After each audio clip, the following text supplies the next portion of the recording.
how can you struggle financially? The reason they struggle is because they've been trained to be employees, and they're so afraid of their own shadow. You can change where you're at and what you're doing just by changing one thing, and that's what you put into your mind. Your greatest asset is your brain. An employee mindset is very, very different than an entrepreneur's mindset.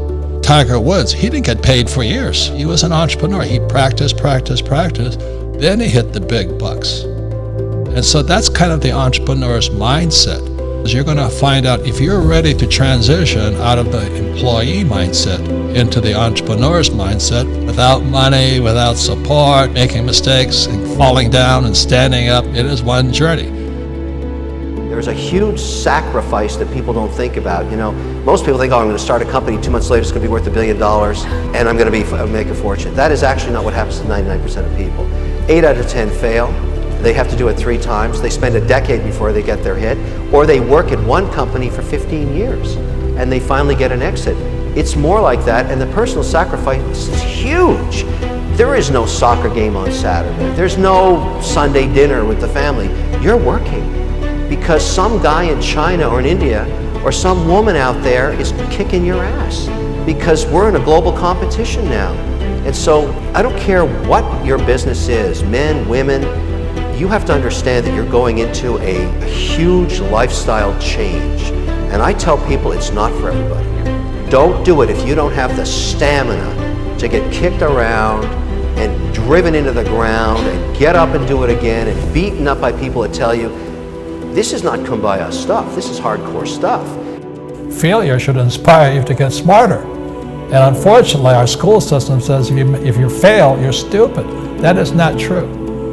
You know, we learn from our mistakes. Mistakes are opportunities to get smarter, be humble, and take a look at something. In school, they compensate for risk by telling you to memorize the right answer. So in other words, these kids leave, young people like you, leave school thinking, oh, if I know the right answers, then there's no risk. And it drives old guys like me crazy, because everybody's talking about millennials. What's wrong with them? You know, millennials are the most highly educated generation in history. They have the cell phone. They didn't get educated in school. They got educated on social media. They know all the answers, but they're afraid of doing anything. Yeah. You know, the biggest complaint about my generation is millennials know all the answers, but they can't do anything. And the reason they can't do anything is because you might hurt somebody's feelings, you might make a mistake. You know, and this just keeps you guys just trapped in this little box here. Yeah. So that's one of the reasons I think millennial money is such an important point here, because if you're going to come into my world, old guy's world, or the information age, you've really got to understand what is risky and what is not risky. And in my world, if you play it safe, that makes you stupid. Because if you don't take risks, you don't get smarter. Yeah. You know, so you may know the answer, but you can't do anything. But what will happen if you're successful and you won't see it coming? You'll wake up one day and say, oh my goodness, I'm wealthy beyond my wildest dreams. You'll probably go right back to work, but the point is you created something of tremendous value, and the way it manifests itself to you later in life is it gives you freedom to do whatever you want. My number one message to entrepreneurs, and I teach today, is never pursue entrepreneurship for the greed of money. It has nothing to do with it at all. The whole reason to be an entrepreneur is the pursuit of freedom. That's why you do it. You do it because you want to be free one day to do whatever you like. I'm here because I want to be here. I don't have to be here. I don't even have to ever listen to a phone call again if I don't want to.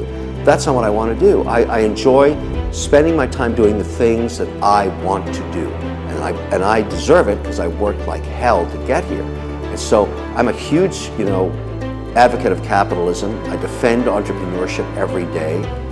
When people say you don't deserve that, I say bullshit. I deserve everything because I started with this. Everything I have, I created myself, and I deserve what I have, and I feel ferociously about that. And I tell other entrepreneurs, do not be embarrassed about success. Wear it, own it, it's yours and you deserve it.